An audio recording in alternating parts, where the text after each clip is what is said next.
नमस्कार, मी मंदार फणसे. बेधडकमध्ये तुमचं स्वागत. बेधडकमध्ये आज आपण चर्चा करणार आहोत आर्थिक पाहणी अहवालावरती. अर्थात हा अहवाल जो आहे तो संसदेमध्ये अर्थमंत्री अरुण जेटली यांनी मांडलेला आहे आणि काही निरीक्षणं समोर आलेली आहेत.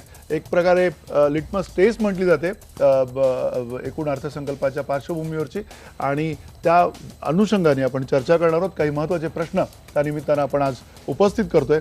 आर्थिक पाहणीनुसार जाहीर झालेला विकासाचा दर जो आहे तो आश्वासक वाटतोय का, हा सगळ्यात महत्त्वाचा प्रश्न त्यानिमित्तानं आपण विचारणार आहोत.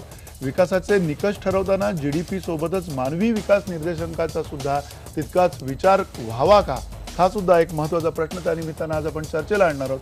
आणि आंतरराष्ट्रीय बाजारामध्ये इंधनाचे दर कमी होऊन सुद्धा विकासाला थेट फायदा का होत नाही, हा सुद्धा एक महत्त्वाचा प्रश्न त्यानिमित्तानं आपण विचारणार आहोत. आपल्यासोबत मान्यवर आहेत भाई जगताप, काँग्रेसचे आमदार. विश्वास पाठक आपल्यासोबत असणार होते थोड्या वेळापूर्वी, पण तत्पूर्वी पुन्हा स्टुडिओमध्ये आपल्यासोबत चैतन्य जोशी आहेत, जे उद्योजक आहेत, आणि अजित अभ्यंकर कम्युनिस्ट नेते आपल्यासोबत आहेत. या सगळ्यांचं स्वागत आहे. आणि अर्थात जो पहिला प्रश्न आणि प्रतिक्रिया घ्यायची ती अजित अभ्यंकर तुमच्याकडनं घ्यायची, कारण अर्थात म्हणजे विरोधी मत आहे. विरोधी मत पहिले घेतलं पाहिजे लोकशाही प्रक्रियेमध्ये. त्यामुळे भाई आपल्याला अजित अभ्यंकरांना हा मान देऊयात. आणि अजित अभ्यंकर, तुमचा खरं तर या सगळ्या आर्थिक पाहणी च्या पार्श्वभूमीवरती नेमकं काय म्हणणं आहे ते आम्हाला जाणून घ्यायचं. विरोधकांच्या मताला आपण एवढे मूल्य देता याच्याबद्दल आभारी आहे. कदाचित हे दिवस देशात पुढे राहतील की नाही माहिती नाही, असो, परंतु त्याबद्दल आपला आभारी आहे.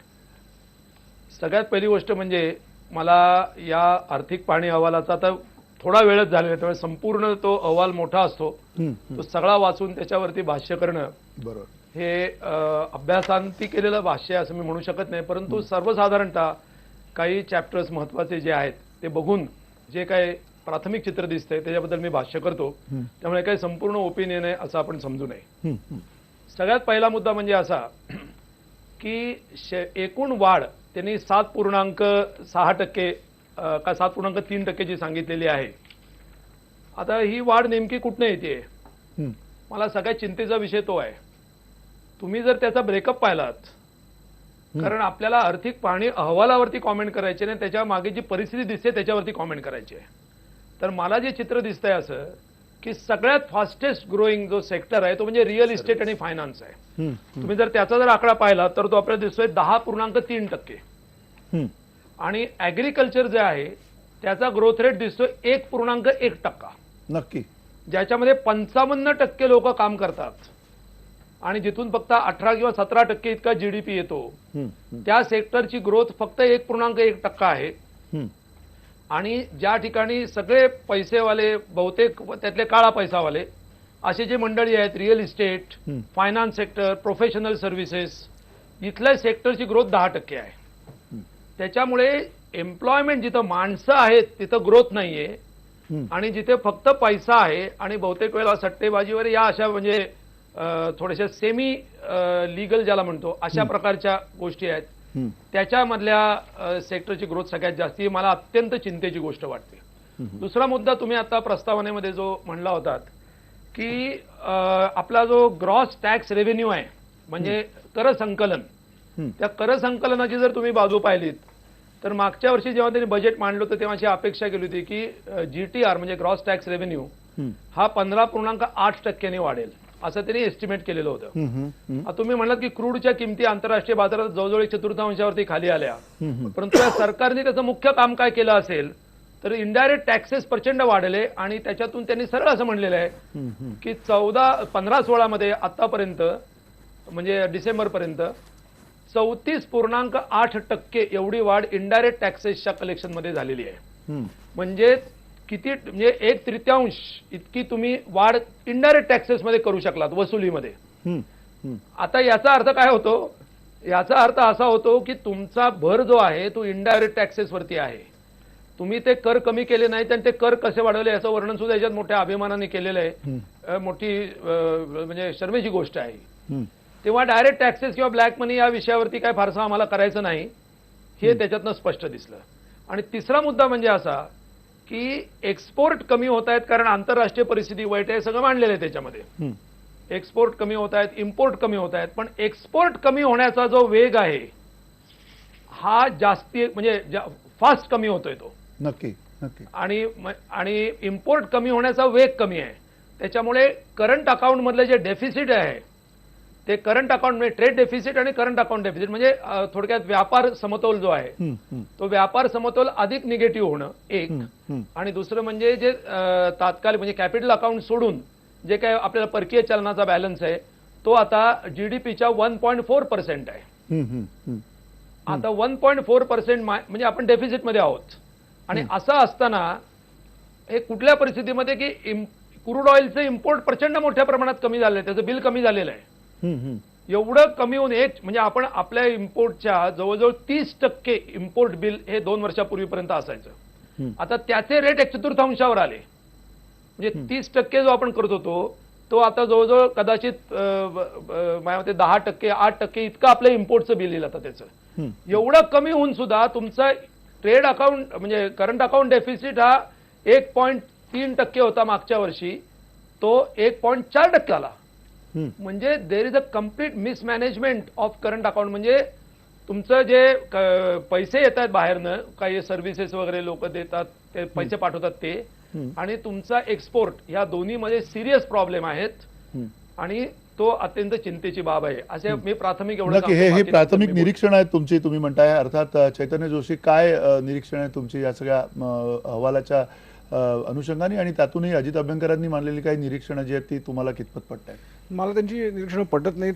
ह्याचं कारण म्हणजे की जसं ते म्हणतात की डेफिसिट आहे, तर आपण ऑलवेज डेफिसिट प्रोन इकॉनॉमीज आहोत.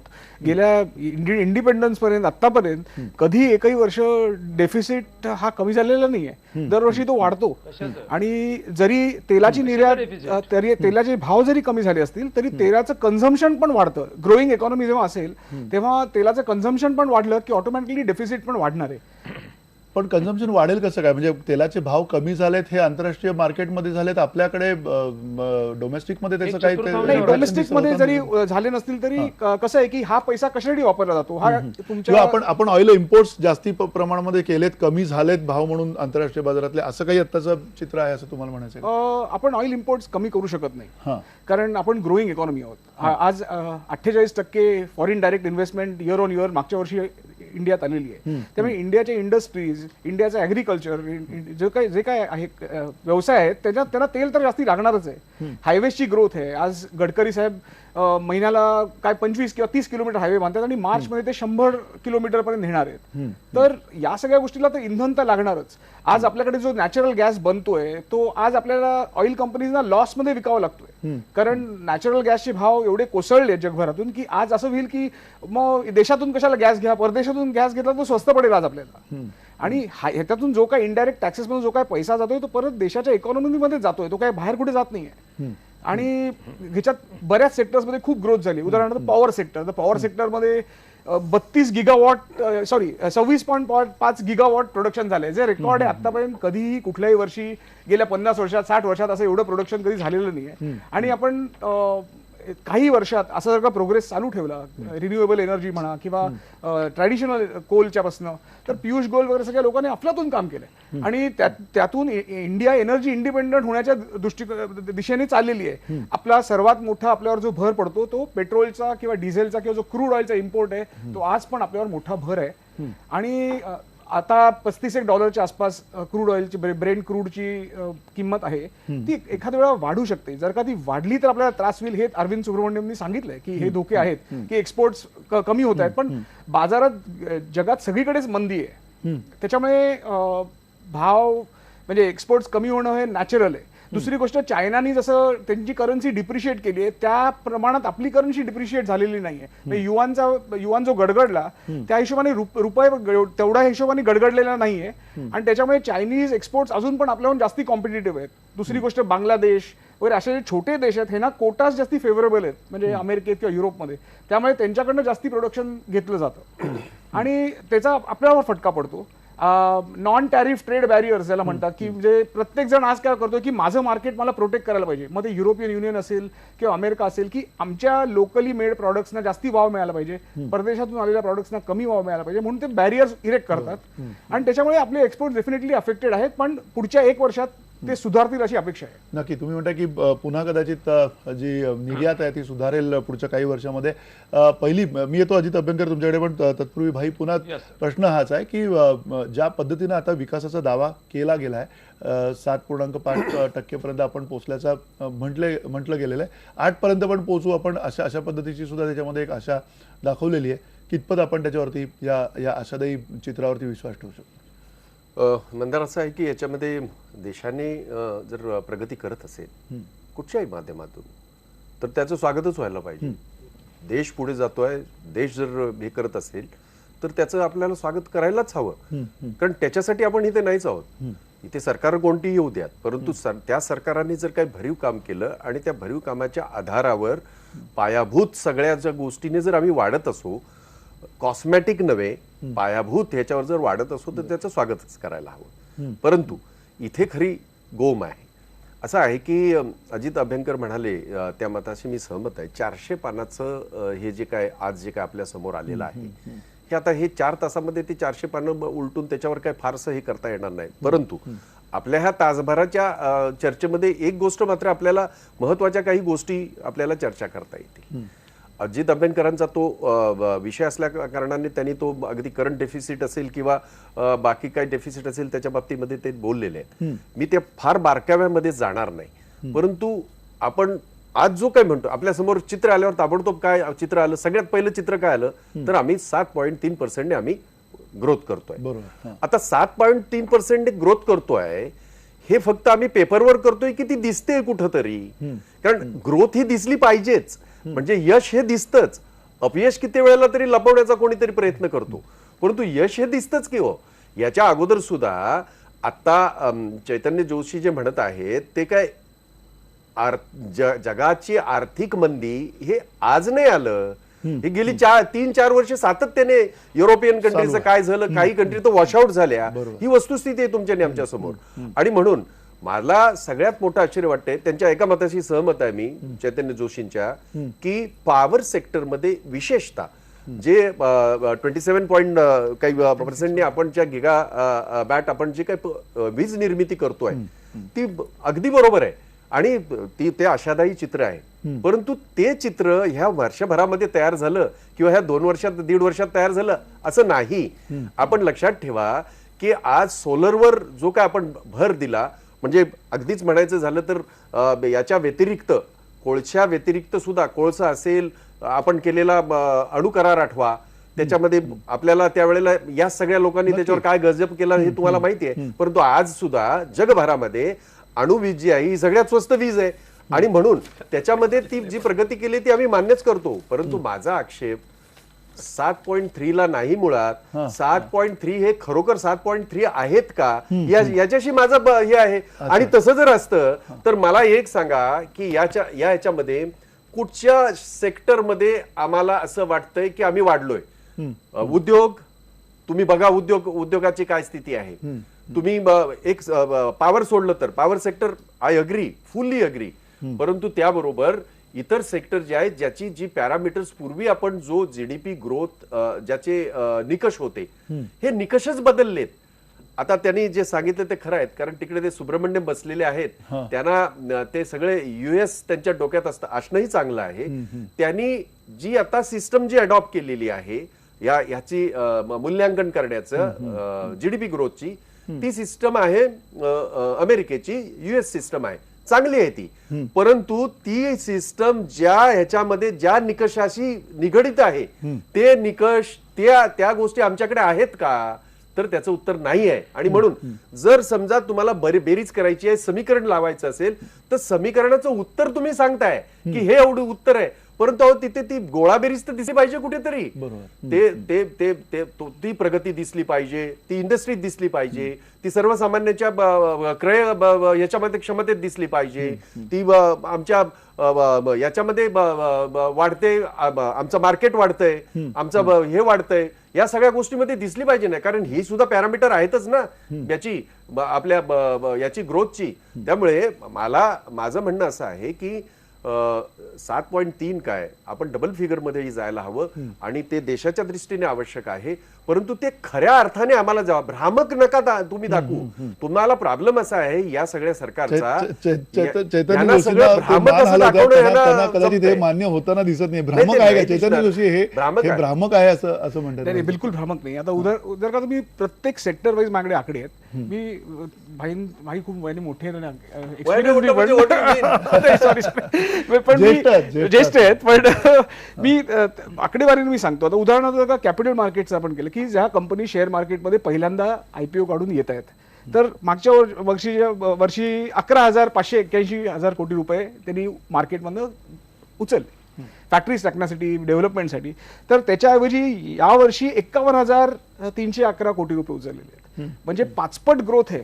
म्युच्युअल फंडची ग्रोथ डबल आहे, की जे 87,000 कोटी मागच्या वर्षी जे आले ते मागच्या वर्षी, तर यावर्षी 1,61,000 कोटी रुपये लोकांनी इन्व्हेस्ट केले आहेत. आणि तुम्ही म्हणालात तर प्रत्येक सेक्टरमध्ये फूड आणि फर्टिलायझर सबसिडी, ओके, नेहमी कम्युनिस्ट नेते असतात ते म्हणतात की फूड आणि फर्टिलायझरवर नेहमी दुर्लक्ष केलं जात आहे, पण न्यूट्रिएंट बेस्ड सबसिडी ह्याच्यावर मोदी सरकारांचा जोर आहे. आणि त्याच्यात ऍक्च्युली 10% फूड सबसिडीमध्ये वाढ झाली आहे आणि 13.7% फर्टिलायझर सबसिडीमध्ये वाढ झाली आहे. आणि आता हे डायरेक्ट ट्रान्सफर चालू करणार आहेत की शेतकऱ्याच्या खात्यामध्ये डायरेक्टली ते पैसे जाऊ देत. त्याचं कारण युरिया सारखे जे कमॉडिटीज आहेत त्यांचं स्मगलिंग होतं. आज सबसिडाइज युरिया इंडियात शेतकऱ्याच्या नावाने विकत घेतला जातो आणि तो नेपाळ किंवा बांगलादेशमध्ये एक्सपोर्ट केला जातो, म्हणजे चक्क स्मगल केला जातो, कारण त्यांच्याकडे युरियाला सबसिडी नाही. तर भरपूर दिशेने या सरकारने खूप चांगले गोष्टी केलेल्या आहेत. आणि मी तर म्हणतो 60% आणि 8% ही तर खूप कन्झर्वेटिव्ह ग्रोथ फिगर आहे ही. कारण जसं अभ्यंकर साहेब म्हणाले की याच्यात काळा पैसा, पण मी काळ्या पैशाची पॅरलल इकॉनॉमी या GDP मध्ये येतच नाही ना हिशोबामध्ये. मग जर का ढोबळ एस्टिमेट आहे की ती डबल आहे किंवा ट्रिपल आहे, तर मग आपला GDP 14% आहे साहेब. म्हणजे अजित अभ्यंकर तुमचा मुद्दा. एक मिनिट अजित अभ्यंकर. पहिली गोष्ट हा बोला. पहिली गोष्ट म्हणजे let me correct that statement. हे जीडीपीचे कॉम्प्युटेशन करताना त्याच्यात काळा पैसा कॉम्प्युट होत नाही किंवा त्याची एस्टिमेट धरली जात नाहीत, हे विधान बरोबर नाही. हे जी एस्टिमेट्स करताना टोटल इकॉनॉमी ॲज ए होल होतं आणि त्याच्यातला काही पर्सेंट हा पॅरल असतो, म्हणजे तो त्याच्या बाहेर असतो. This is not a correct statement. हे तुम्ही असं म्हणू शकता की ते सगळे अकाउंट फॉर होत नसतील, हे म्हणणं गोष्ट वेगळी आहे. तेव्हा I think this needs correction, number 1.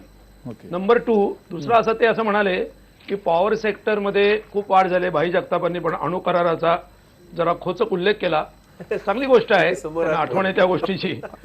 परंतु मी त्यांच्यासाठी सांगू इच्छितो की 1 मेगावॅट सुद्धा अजून ॲटॉमिक विजेच्या आपण जवळपास सुद्धा नाहीये आपण कुठं त्या करारानंतर, त्याचा काही संबंध नाहीये. तेव्हा तुमचे स्वप्न चांगली आहेत, पण ते अजून त्या वास्तवात तसं काय आलेलं नाहीये.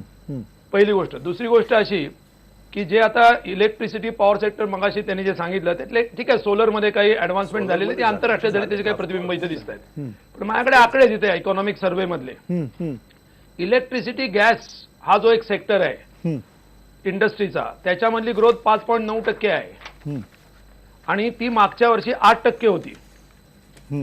तेव्हा हा आकडा तुम्ही कृपया बोस्ट, म्हणजे या इकॉनॉमिक सर्व्हेतलाच आकडा घेऊन मी सांगतोय, सरकारचाच आकडा सांगतोय. तेव्हा तो कोट करणं हा ते कितपत योग्य होईल याचं जरा त्यांनी बघावं. दुसरी गोष्ट अशी की क्रूड इम्पोर्ट बद्दल त्यांनी जे मगाशी सांगितलं, मी मगाशी सांगितलं की क्रूडचे इम्पोर्ट, आणि तुम्ही तो मुद्दा बरोबर पकडला होतात की जर देशांतर्गत किमती तुम्ही कमीच होऊन देत नाही, तर मग तुम्हाला काय म्हणायचंय की क्रूडचे इम्पोर्ट तेवढेच राहिले, म्हणजे याचा अर्थ किमती जर 1/4 झाल्या किंवा स्टेबल वर्षाचा पिरियड म्हणला तर निम्म्या झाल्या, तर तुमचं काय क्रूडचं कन्झम्पशन दुप्पट झालं म्हणजे देशातलं, असं तुम्हाला म्हणायचंय. तुम्हाला काय म्हणायचं काय, काहीतरी मेक सम ऑब्जेक्टिव्ह स्टेटमेंट ना. तर जनरल काहीतरी असं तेल लागतंच, विकासाला तेल लागतंच, हे जनरल सार्वत्रिक सत्य आहे ती. इथे आकड्यात काय दिसतंय ते बोला.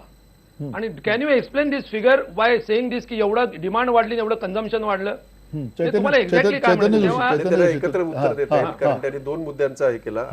अजित अभ्यंकरांनी सांगितलं तसंच त्यांनी, कारण तेवढा मला तो एका मुद्द्यावर बोलता नाही आलं. एक तर त्यांनी क्रूड ऑइलचं सांगितलं. त्यांनी सांगूच नाही, त्याचं कारण असं आहे की क्रूड ऑइल जे आपल्याला माहिती आहे आज ते 33 म्हणतात, ते 133 होतं एकेकाळी, आणि सातत्याने ते जवळजवळ 1.5 वर्ष झालं ते उतरत आहे. आणि ते आशादायी चित्र आहे. ते जर कधी त्यासारखं असतं तर काय झालं असतं, भारतीय इकॉनॉमीचं ते चर्चाच करता नसते. त्यामुळे आम्ही त्या गोष्ट आणि त्याचं श्रेय ते काही मोदींना जात नाही किंवा या सरकारला त्याची जात भीती नाही. दाखवली या नाही, आर्थिक पाणी आणि- अहवालामध्ये बाई, आणि- आणि त्याचा आता- उल्लेख केला यांनी- गेलाय की जर हे वाढलं येणाऱ्या काळामध्ये तर कदाचित त्याचे काही परिणाम आपल्याला भोगावे नाही, लागतील त्यांनी अगोदरच असं ती सोय म्हटलेलं करून आहे ठेवली. त्याची. त्यांनी सोय अगोदरच करून ठेवले. त्याचं कारण असं आहे की त्यांनी नाही बोलताना ते अजून ते युरियाच्या बाबतीमध्ये बोलले. युरियाच्या बाबतीमध्ये या सरकारने इम्पोर्टचं काय केलं हे मी सांगण्याची आवश्यकता नाही. शेतकऱ्यांचा त्यावेळेला काय जी परिस्थिती झाली युरियाच्या बाबतीमध्ये तो एक वेगळा एपिसोड होऊ शकतो की त्याच्याबद्दल आपल्याला डिटेल बोलता येतं.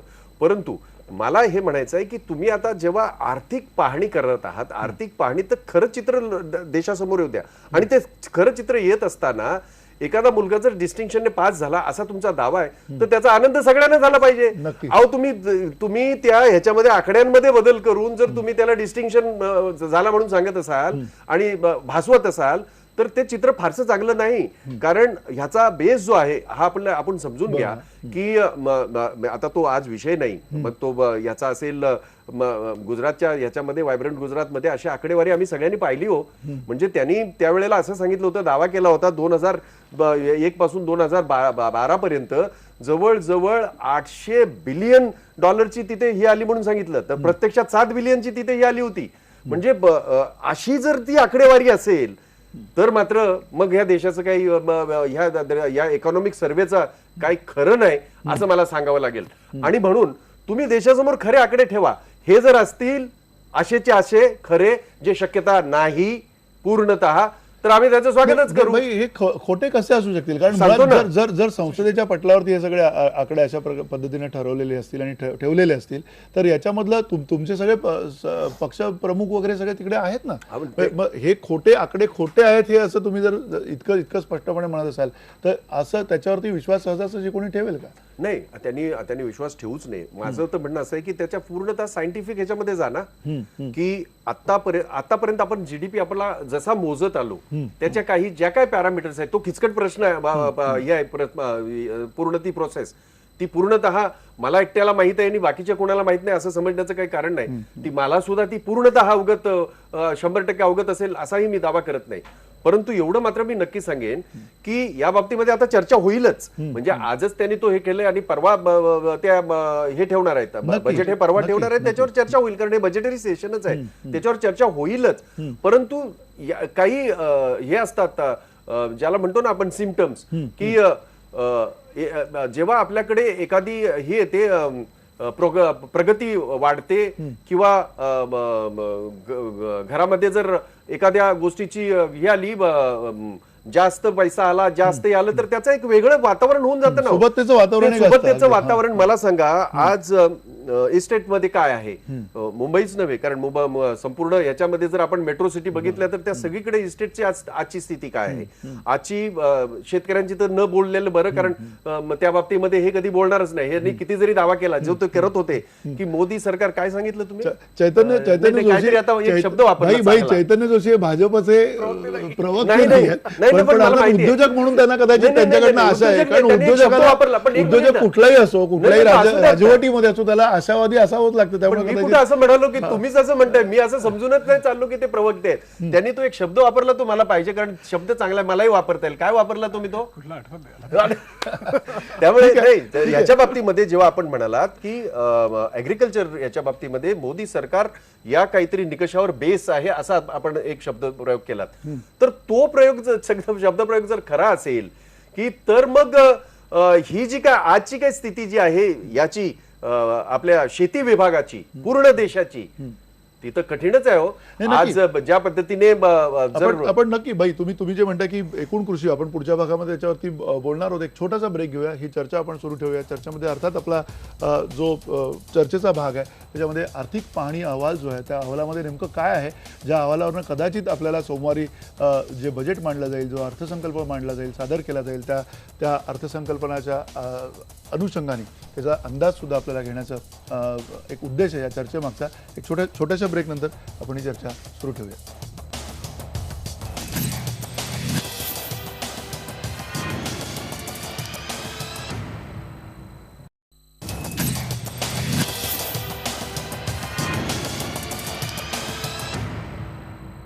पुन्हा एकदा स्वागत तुमचं. बेधडकमध्ये आपण चर्चा करतोय आर्थिक पाहणी अहवालाच्या विषयीची, आणि या अहवालाच्या अनुषंगाने येणारं अर्थसंकल्पीय जो काही उद्देश असणार आहे आपला या देशाचा तो काय असणार आहे तोही आपण त्या निमित्तानं समजून घेतोय. अर्थात काही बोलक्या प्रतिक्रिया आपल्यासमोर आलेल्या आहेत. महेश ढेरे म्हणतात मोदी सरकार आज प्रयत्नांचं सर्वोत्तम सरकार आहे. बाळासाहेब जोशी म्हणतात आर्थिक पाहणीनुसार झालेला विकासाचा दर आश्वासक वाटतोय. शंकर खांडेकर म्हणतात आर्थिक विकास दरात वाढ दिसत असली तरी प्रत्यक्षात पाहिजे अशी वाढ नाहीये. उमेश घोले म्हणतात हे सरकार सत्तेत आल्यापासून विकास कसला, शहरं नुसती भकास झालेत. आणि नीलकंठ तांबे म्हणतात ही पण सगळी आश्वासनच आहेत, यातून किती प्रमाणात लोककल्याणासाठी वापरणार त्यांनाच माहीत. ही सगळ्या बोलक्या प्रतिक्रिया आहेत आपल्या प्रेक्षकांच्या आणि या प्रेक्षकांच्या बरोबरीनं अर्थातच जो सगळ्यात महत्त्वाचा मुद्दा येतोय आणि त्या मुद्द्याच्या अनुषंगाने आपण चर्चा करणार आहोत. कृषी क्षेत्रातला विकास सुद्धा अत्यंत ज्याला चिंताजनक हा खूप आखूड शब्द होईल अशा प्रकारचा हा विकास दर आहे. त्यामुळे त्याची काय परिस्थिती तेही आपण चर्चेला आणणार आहोत. पण तत्पूर्वी आपल्यासोबत आता चंद्रशेखर नेने आहेत, आंतरराष्ट्रीय घडामोडींचा अभ्यासक आणि उद्योग व्यवसायाचा सुद्धा त्यांचा अभ्यास आहे.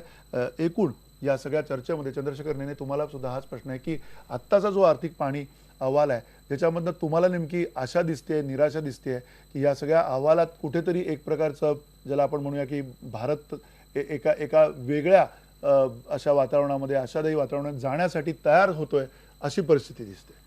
माझ्या मते हा एक आशादायक चित्र देणारा अहवाल आहे.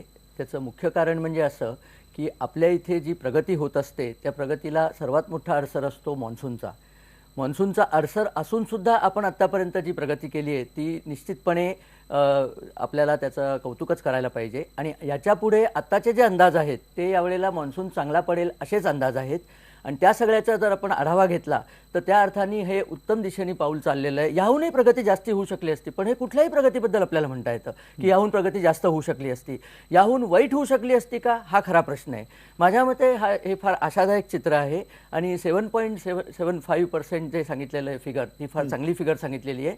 आणि ती जर आपण मेंटेन करू शकलो, एक लक्षात घ्या ही फिगर आहे आणि 4% त्यांनी इन्फ्लेशनची फिगर दिलेली आहे. या दोन्हीचा अर्थ असा की 3.5% नेट ग्रोथ आपली होऊ शकते असा आत्ताचा हा अहवाल सांगतो. आणि माझ्या मते हे आशादायक चिन्ह आहे. भारताला प्रगतीकडे नेणारच हे चिन्ह आहे.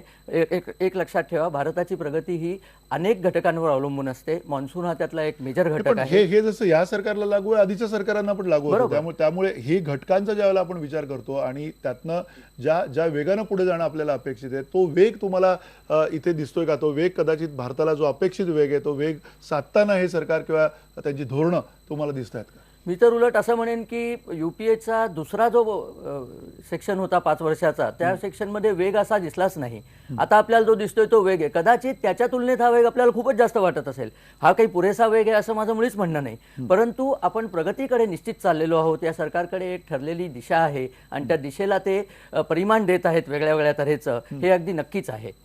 पुन्हा एकदा भाई तुम्हाला प्रश्न विचारायचा आहे की एकीकडे अडचणींचा सुद्धा अनेक उल्लेख केला जातोय, सातत्यानं मान्सून असेल किंवा सगळ्यात महत्त्वाच्या ज्या अडचणी त्याच्यामध्ये आणखीन या पाहणी अहवालामध्ये म्हटलेल्या आहेत ते म्हणजे एकतर 1 रँक 1 पेन्शन सारखी जी योजना आहे त्याच्यामध्ये येणाऱ्या काळामध्ये जे पैसे दिले जातील खूप मोठ्या प्रमाणावर त्याची एक चिंता व्यक्त केली गेली. आणि दुसरं म्हणजे 7वा जो वेतन आयोग आहे त्याच्या संदर्भातली चिंता जी आहे. या सगळ्या पार्श्वभूमीवरती याचा अर्थ असा आहे की कुठेतरी ह्या 2 मोठ्या अडचणी समोर असणाऱ्या सरकारच्या आणि म्हणून कदाचित 1 रँक 1 पेन्शन असेल किंवा 7वा वेतन आयोग असेल हा लागू नाही झाला येणाऱ्या काळात तर आपल्याला आश्चर्य वाटायला नको अशी काही परिस्थिती तुम्हाला दिसते का? असं आहे की याच्या अगोदर सुद्धा जेवढे आपली जी काही प्रगती झाली, जी काय जे आर्थिक अहवाल याच्या पूर्वी आले त्याच्यामध्ये 7वा वेतन आयोग याचा अर्थ 6 वेतन आयोग दिले गेलेले आहेत. तर त्यामुळे ते दिल्याने काहीतरी फार मोठं हे होईल किंवा काय होईल असं सांगणं किंवा असं मानणं चुकीचं आहे. ज्याचा उल्लेख आहे त्याच्यामध्ये जी माझ्या दृष्टीने मला असं वाटतं की ते पळवाट आत्तापासूनच शोधून ठेवतात आहेत. होय, मान्सूनचा आपल्या देशामध्ये आपल्या सगळ्या अर्थकारणामध्ये आपल्या आर्थिक सगळ्या घडीमध्ये मान्सूनचं फार मोठं रोल हा असतो, त्याची भूमिका असतेच. आणि आता मागे जर आपण 3-4 वर्ष बघितलं तर मान्सून हा भारतामध्ये, महाराष्ट्रात तर ते अवकृपा 4 वर्ष आहेच आहे, भारतामध्ये सुद्धा अगदी. आणि त्याला कारण अनेक आहेत, त्याचा विषय नव्हे, ग्लोबल वॉर्मिंग असेल किंवा बाकीच्या सगळ्या गोष्टी असतील. पण तरी सुद्धा 2009 पासून 2010 पासून सातत्याने आपण प्रगती करत राहिलो.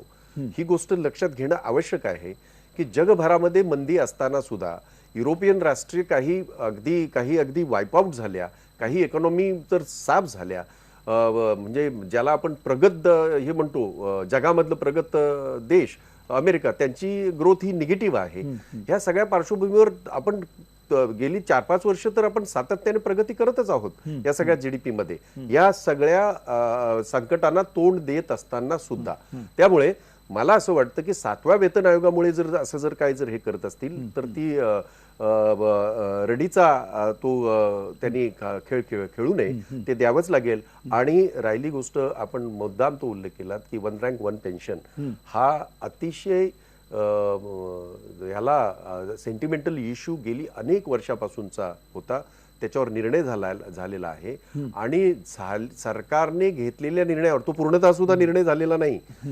त्याला 1 रँक 1 पेन्शनचा त्याचे आपण एपिसोड अनेक केले येते, त्याच्यावर त्यांचे जे काही एक्सपर्ट होते ते बोललेले आहेत.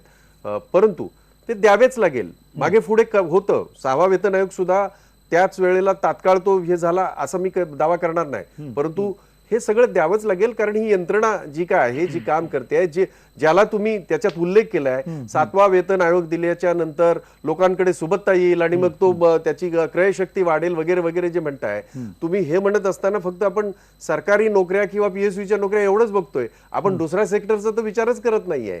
त्यामुळे मला असं वाटतं की त्याच्याने ही काहीतरी प्रगती मागे जाईल किंवा प्रगती पुढे जाईल हा विषय नाही.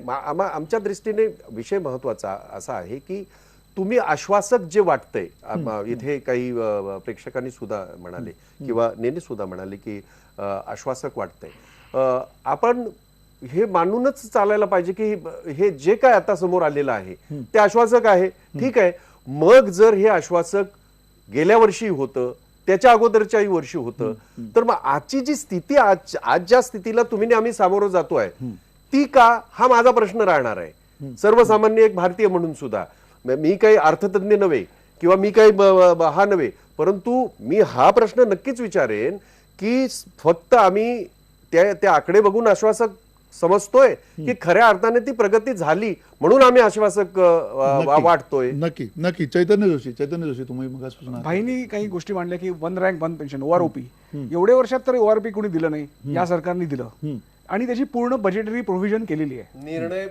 निर्णय घेतला सरकारनेच घेतला, अंमलबजावणी तुमच्यावर आली. आता आम्हाला लोकांनी बाहेर ठेवलं. प्रश्न मला विचारायचा नंतर अभ्यंकरांना, तुम्ही तुमचा चैतन्य जोशी मुद्दा पूर्ण करा. मी दुसरी गोष्ट, जे 7th पे कमिशन की 7वं वेतन आयोगाचे पूर्ण बजेटमध्ये प्रोव्हिजनिंग केलेलं आहे आणि त्यांनी देशावर कुठल्याही प्रकारचा भार पडणार नाही असं आज आर्थिक सर्व्हेमध्ये म्हटलेलं आहे त्यांनी. त्याच्यामुळे एनी पर्चेसिंग पॉवर वाढते लोकांची. आणि भाई जे म्हणतात की PSUचे जॉब्स किंवा गव्हर्नमेंटचे जॉब्स, तसं प्रायव्हेट जॉब्स पण वाढतायत आणि हा आकडा त्यांनी दिलेला आहे या इकॉनॉमिक सर्व्हेमध्ये. त्यांचं एकच म्हणणं आहे की प्रायव्हेट जॉब्स हे जॉब कॉन्ट्रॅक्टिंग किंवा लेबर कॉन्ट्रॅक्टिंगच्या ह्याच्यातून वाढतायत.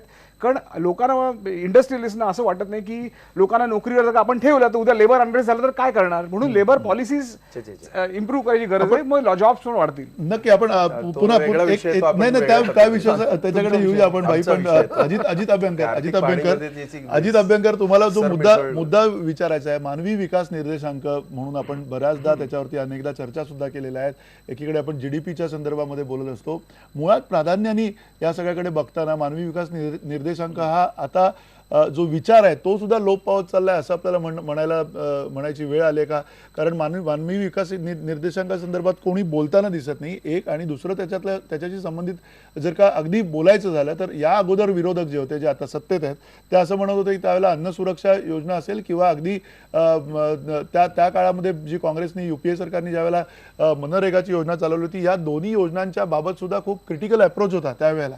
आणि तो आता त्याच पद्धतीचा अप्रोच कोणाला तरी द्यायची वेळ ज्यावेळेला येते, त्यावेळेला 1 रँक 1 पेन्शन असेल किंवा अगदी 7वं वेतन आयोग असेल, त्यावेळेला सुद्धा कुठेतरी एक कॉशियस नोट आता त्याच्यामध्ये दिली गेलेली आहे. काय हे सगळं चित्र आहे, कशा प्रकारचं चित्र असं तुम्हाला वाटतं? आता तुम्ही बरेच 2-4 प्रश्न विचारलेले आहेत, मी त्यातल्या एकेकाचं उत्तर देतो. माझ्या मते सगळ्यात पहिल्यांदा आपण याचा पहिलं विचार करूया की आर्थिक पाहणी अहवालात कशाचा अहवाल आहे हा, हे पहिल्यांदा नीट आपल्याला एकदा त्याचे पॅरामीटर्स ठरवले पाहिजेत. नाहीतर काय आपण सरकारवर तरच बोलायला जर लागलो तर ते बरोबर नाहीये.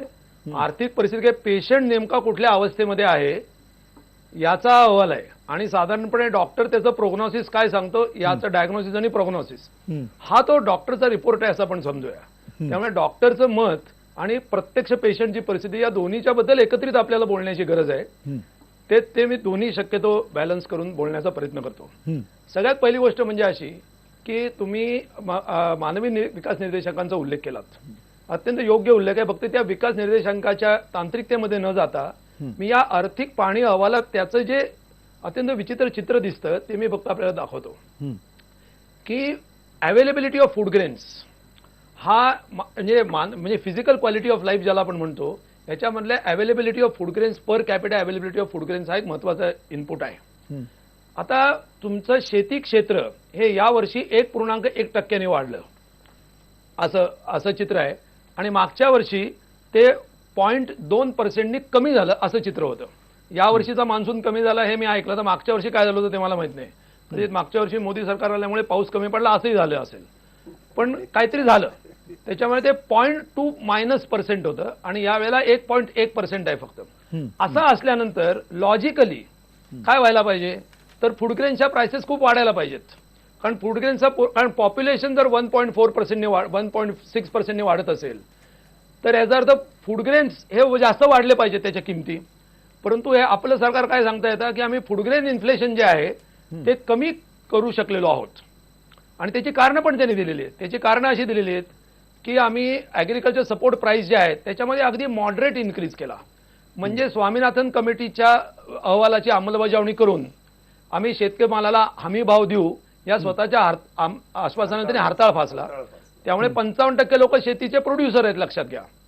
त्यांना हमी भाव कमी मिळाले त्यांना बाजारभाव कमी मिळाले की जेव्हा त्यांचं उत्पन्नही कमी झालेलं आहे ऑलरेडी कारण शेतीमालाची आयात वाढलेली आहे. म्हणजे याचा परिणाम काय झाला की एका बाजूला अवेलेबिलिटी ऑफ फूड ग्रेन पण वाढलेली नाही कारण नाहीतर मग ते अन्नधान्याच्या किमती त्या प्रमाणात जास्त वाढायला पाहिजे होत्या त्या वाढल्या नाहीत. याचा अर्थ गरिबांच्या पोटात जाणारं धान्य हे कमी झालेलं आहे आणि ते कमी होत चाललेलं आहे.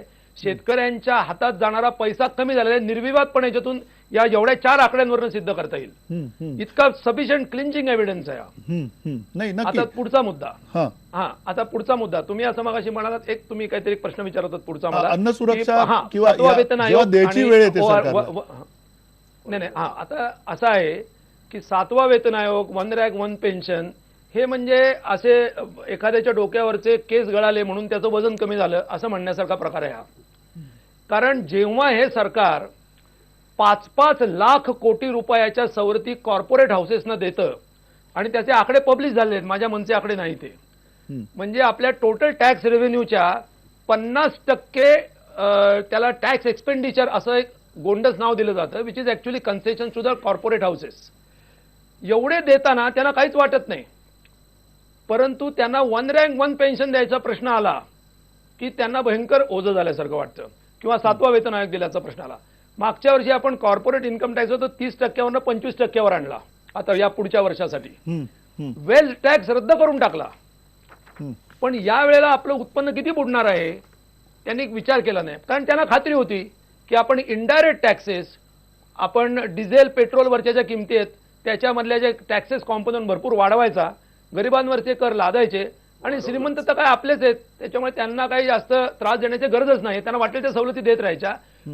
थोडक्यात सांगतो तुम्हाला 1 रँक 1 पेन्शन आणि 7वा वेतन आयोग याच्यामुळे या अर्थसंकल्पावरती येत्या सरकारच्या काय मोठा परिणाम होईल असं जर कोणी म्हणत असेल तर त्यांनी वेल्थ टॅक्स का रद्द केला आणि तो वसूल मुळात का करत नव्हते आणि वसूल होत नाही म्हणून बनावटपणा करून पुन्हा रद्द केला हा प्रकार का केला त्याचं एक्सप्लेनेशन द्यावं त्यांनी. नक्की अमेरिकेत जो टॅक्स आहे अगदी तुम्ही अमेरिकेत टॅक्स आहे अख्ख्या युरोपमध्ये टॅक्स आहे तो तुम्ही भारतात रद्द करून टाकता फॉर व्हॉट याचं एक्सप्लेनेशन द्यायला पाहिजे तुम्ही 1 रँक 1 पेन्शन या शब्दाचा उच्चार सुद्धा करण्याच्या आधी.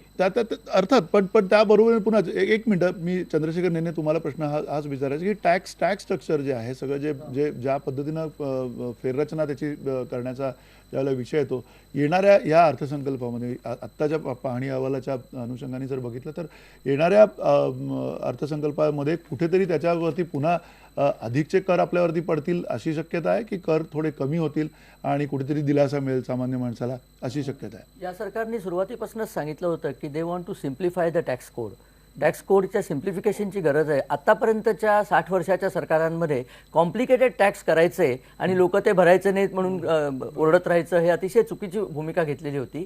आता टॅक्स कोडचं जर सिम्प्लिफिकेशन झालं तर सरकारचं असा ॲटलिस्ट त्यांचे असं गृहीतक आहे की लोक जास्ती सहजतेने हे टॅक्स भरतील आणि त्यामुळे सरकारची गंगाजळी पुन्हा भरेल. त्यामुळे simplification of the tax code is what we are looking at. त्या अर्थाने चैतन्य, पुन्हा जीएसटी जर का आलं असतं तर ते अधिक चांगलं झालं असतं आणि ते त्याचा पुन्हा दोष नेहमीप्रमाणे काँग्रेसला देण्याची जी काय आताची जी भाषा आहे, जीएसटी यायलाच पाहिजे, ते देशाच्या भलं होईल त्यांनी. आणि त्यांनी 3 ते 3.5% GDP फक्त जीएसटी मुळे वाढेल. अभ्यंकर साहेब म्हणाले की वेल टॅक्स काढून टाकला. मी त्यांना सांगतो की वेल टॅक्स हा इन्कम टॅक्स मध्ये ऍड केला गेला. त्यामुळे इन्कम टॅक्स वाढवलेले आहेत. पर्सनल इन्कम टॅक्सचे स्लॅब मागच्या वर्षी वर गेलेले आहेत, कमी नाही झालेले. अभ्यंकर त्यांचं म्हणणं. थांबा. दुसरी गोष्ट, मला बोलू द्या. मला आणि कॉर्पोरेट इन्कम टॅक्स कमी झाले नाही. एक मुद्दा गेला तुमच्या मुद्द्यावरती त्यांना बोलायचं. बोला अभ्यंकर, बोला. अजित अभ्यंकर. हे पहा, वेल्थ टॅक्स त्यांनी रद्द केला आणि सगळ्यात टॉपची एक जी इन्कम ब्रॅकेट होती त्याच्यामध्ये एक किरकोळीची वाढ केली, त्याला सरचार्ज त्यांनी ऍडिशनल लावला. इन्कम टॅक्स रेट्स मध्ये रिव्हिजन केलेली नाही. आणि वेल्थ टॅक्स किती वसूल होत होता? 1250 कोटी वसूल होत होता. आणि 1 कोटीपेक्षा ज्या लोकांचं जास्त उत्पन्न आहे असे लोक या देशात फक्त 43,000 दाखवलेले आहेत. ज्या टॅक्स सिम्प्लिफिकेशन केल्यानंतर मोठे टॅक्स भरतील असं जे सांगतायत ना, त्यांनी याचं उत्तर द्यावं की 1 कोटीपेक्षा जास्ती ज्यांचं उत्पन्न आहे देशात फक्त 43,000 लोक आहेत. हे काय लोकांना, म्हणजे टॅक्स ऍडमिनिस्ट्रेटिव्ह रिफॉर्म्स कमिशन म्हणतं की हा बनावट आकडा, हे अशक्य आहे आकडा म्हणून. आणि तुम्ही वेल टॅक्स अख्ख्या देशातले एक टॅक्स कॉम्पोनंट काढून टाकता की जो तुम्ही वसूलच करत नव्हता आणि वसूल होत नाही म्हणून काढून टाकला. आणि 1 कोटीपेक्षा जास्त ज्यांचं उत्पन्न त्यांच्यासाठी एक ऍडिशनल तुम्ही काहीतरी कर लावता. म्हणजे की आम्ही 1250 कोटी आता कमी केले आणि आता त्याच्याऐवजी आता काहीतरी थोडेसे 2000 कोटी किंवा काहीतरी व्हॉट एव्हर कॉम्पोनंट त्याच्यात कर वसुली वाढेल असं त्यांनी स्टेटमेंट केलेलं होतं. हे मॅचच होऊ शकत नाही. जर वेल्थ टॅक्स वसूल केला असता व्यवस्थित काही वाढ न करता तर 50,000 कोटी रुपये आरामात वसूल झाले असते. हे मी माझा रिपोर्ट सांगत नाहीये, हे इंटरनॅशनल काही बॉडीजनी केलेल्या अभ्यासाचे रिपोर्ट आहेत. थोडंसं काही टॅक्स रिफॉर्म्स कमिशनचे रिपोर्ट्स आणि इतर जर काही वाचलं तर आपल्याला याच्यातली बरीचशी माहिती कळू शकते. माझ्या मनची काहीच माहिती सांगत नाही मी, माझ्या पार्टी डॉक्युमेंट मधली नाहीये. नाही, ठीक आहे, तुमची पार्टी डॉक्युमेंट मधली नसेल. पण पुन्हा चैतन्य जोशी, एक अगदी कमी वेळ आहे आणि खूप मोठा हा विषय. पण तत्पूर्वी पुन्हा या आर्थिक पाहणी अहवालाच्या पार्श्वभूमीवरती आपण बघतोय की विदेशी पर्यटकांच्या संख्येमध्ये सुद्धा 4.5% घट दाखवलेली आहे. एकूण सेवा क्षेत्राचा विकासामध्ये 66% इतका वाटा आहे. आणि हे सगळं घडत असताना आपण बघितलं तर 2014-15ची आकडेवारी बघितली, 2012-13ची बघितली तर 5.6 वरनं आपण आता 7.2 पर्यंत, 15-16 पर्यंत तर 7.6 पर्यंत आता आपण आलेलो आहोत.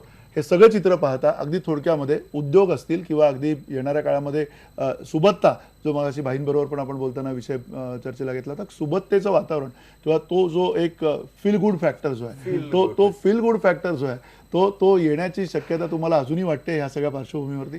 मूलभूत जे काही ज्या दृष्टिकोनातून सरकार चालले, आता अभ्यंकर साहेब म्हणाले की टॅक्स रेट कमी केले. मी टॅक्स रेट कमी करायचं आमचं इंटेन्शन आहे असं फक्त जेटली म्हणाले. त्यांनी कॉर्पोरेट इन्कम टॅक्स रेट 25 वर आणलेला नाहीये, तो 30 वरच आहे. प्लस सरचार्ज मध्ये तो 34%-35% आसपास जातो.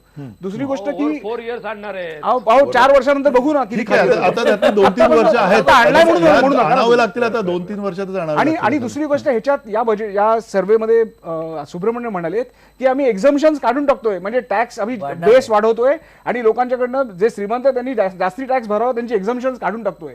त्यामुळे अभ्यंकर साहेबांनी आनंद व्हायला पाहिजे की अभ्यंकर साहेबांना आनंद निश्चित. आणि नक्की पॉझिटिव्ह फॅक्टर्स आहेत. जसं परिकरांनी मोठमोठ्या इंडस्ट्रीज आणलेल्या आहेत आणि जॉईंट व्हेंचरनी आपलं इम्पोर्टचं बिल 60% आज डिफेन्स इम्पोर्ट होतो, तर परिकरांच्या एफर्टच्या मुळे तो आकडा 40% पुढच्या 2 वर्षात किंवा 3 वर्षात येऊ शकतो. आणि मग या सगळ्या इंडस्ट्रीज आल्या की त्यांच्या अँसिलरी इंडस्ट्रीज येतात, त्यामुळे अच्छे दिन नक्की येणार. थोडा वेळ लागेल पण नक्की येणार. अच्छे दिन नक्की येणार. एकच मिनिट भाई, मी तुमच्याकडे येणार. चंद्रशेखर नेने, एक आणखीन त्याच्यामध्ये जी सगळ्यात मोठी चिंता व्यक्त केली की बाहेरचं वातावरण, जगभरातलं वातावरण, जगभरातली आर्थिक मंदी आणि त्याच्यात त्या वातावरणामुळे होणारे परिणाम आपल्याला माहीत नाहीत, अशा प्रकारची एक साधारण भीती आहे त्याच्यामध्ये. पण ही भीती दाखवताना पुन्हा एकदा आपण असं म्हणायचं का की ही भीती तर नेहमीच सातत्यानं होती गेले काही वर्ष, आधीच्या सरकारला सुद्धा होती. आता ही भीती दाखवून पुन्हा एकदा आपण फक्त अतिशय ज्याला कॉशियस असा अप्रोच म्हणतो त्या पद्धतीने जातोय, खूप सावधपणे हे फक्त केलं जातंय आणि त्याच्यातनं जी अपेक्षा होती की थोडंसं कुठेतरी एक आतापर्यंतची पठडी मोडण्याची जी काही कामं होती ती मोडताना कुठे दिसत नाहीये. बाहेरचं वातावरण कसं आहे त्याचा आपण जर विचार केला तर आज भारता इतका सुदैवी देश दुसरा नाहीये आणि हे आपण सगळ्यांनी समजून घेतलं पाहिजे की हीच वेळ आहे जेव्हा भारताला उठाव करून जागतिक अर्थव्यवस्थेत मानाचं स्थान मिळण्याची शक्यता आहे. चीनची घट वाढलेली आहे, त्यांचा प्रोडक्शन रेट कमी झालेला आहे. युरोपची तर अवस्था अत्यंत वाईट झालेली आहे. अमेरिकेची अवस्था त्यातल्या त्यात सुदृढ होत चाललेली असं सध्या दिसतं. त्यामुळे अमेरिका आणि भारत हे दोनच सध्या जागतिक इकॉनॉमिक क्षेत्रामध्ये आशेचे बिंदू दिसू शकतात. भारताचा एक महत्त्वाचा फायदा सांगून ठेवतो, भारताची इंटरनल बाजारपेठ सुद्धा प्रचंड आहे आणि याच बाजारपेठेच्या जोरावर भारताने आतापर्यंतची 3 जी आर्थिक संकट आहेत ती तरून गेलेली आहेत. त्यामुळे माझी अगदी खात्री आहे की यावेळेला एकच गोष्ट याच्यामध्ये फक्त अजून आहे की यावेळेला सगळेजण सांगतायत की मान्सून चांगला येणार आहे. मान्सून जर चांगला आला तर याला एक चांगल्या प्रकारची उभारी मिळेल याबद्दल काही म्हणजे खात्रीच बाळगायला हरकत नाही. हे जे सगळे प्रयत्न चाललेले आहेत की देशामध्ये मॅन्युफॅक्चर वाढवायचं, आता पर्रीकरांचा उल्लेख चैतन्यांनी केला, पर्रीकरांचा जो प्रोसेस चाललाय त्याच्यामध्ये आर्म्स एक्सपोर्ट सुद्धा आपण करणार आहोत. याच्या आधी जी एक अब्रह्मण्यम भूमिका घेऊन आपण समाजवादी पद्धतीने वागत होतो की आम्ही आर्म्स एक्सपोर्ट करणार नाही, त्यामध्ये आर्म्सची क्वालिटी आपली चांगली नसायची. आर्म्स एक्सपोर्ट करून पैसा भरपूर मिळतो तो आपल्याकडे येत नसायचा. आर्म्स एक्सपोर्टच्या पैशातनं आपलं आर्म्स प्रोडक्शन सुद्धा सबसिडाईज होतं. हा एक फार मोठा बदल आपल्या सध्याच्या सरकारमध्ये आलेला आहे. हे जर पर्रीकर म्हणतात त्याप्रमाणे येत्या 2-3 वर्षात घडून आलं तर भारतामध्ये एक ऍडिशनल इन्कम सोर्स सापडेल आणि एक लक्षात ठेवा या आर्मामेंट फॅक्टरीमध्ये नोकऱ्या पण तयार होतात. नोकऱ्या निश्चित तयार व्हायला आणि नोकऱ्या अजून ज्या प्रमाणात व्हायला पाहिजे त्या होत नाही, कारण एफडीआयचा जो आपल्याला अपेक्षित असा इन्फ्लो हवा होता तो अजून येताना दिसत नाहीये. भाई अगदी थोडक्यात हे जर झालं असतं तर किंवा हे व्हायला हवं तर हे सगळं होताना दिसतंय का आणि तेवढी गती आपल्याला अपेक्षित आहे का? नाही, आता याच्यामध्ये भाई जगताप काय म्हणतोय, चैतन्य जोशी काय म्हणतात, नेने काय म्हणतात, त्याला महत्त्व आहेच आहे. परंतु या राज्याच्या आरबीआयचे प्रमुख काय म्हणतात त्यांना तर जास्त महत्त्व असेल, आहेच ना. हां, मग 29 जानेवारीला राजन यांनी सी.डी. देशमुखांच्या स्मृतिदिनी त्यांनी केलेलं भाषण जरा एकदा ऐकून घ्या. त्यांनी कॉशियसली सांगितलेलं आहे की हे जे चित्र जे आहे हे खरं नव्हे, हे त्यांनी सांगितलं, हे मी नाही सांगितलं. पूर्णतः खोटं आहे असं त्यांनी सांगितलं नाही, हेही मला पुस्ती जोडावी लागेल. आणि मी सुरुवातीला एक वाक्य म्हटलं, देश एक पाऊल पुढे गेलं त्याचा सार्थ अभिमान तो आम्हा सगळ्यांनाच असला पाहिजे देशाच्या.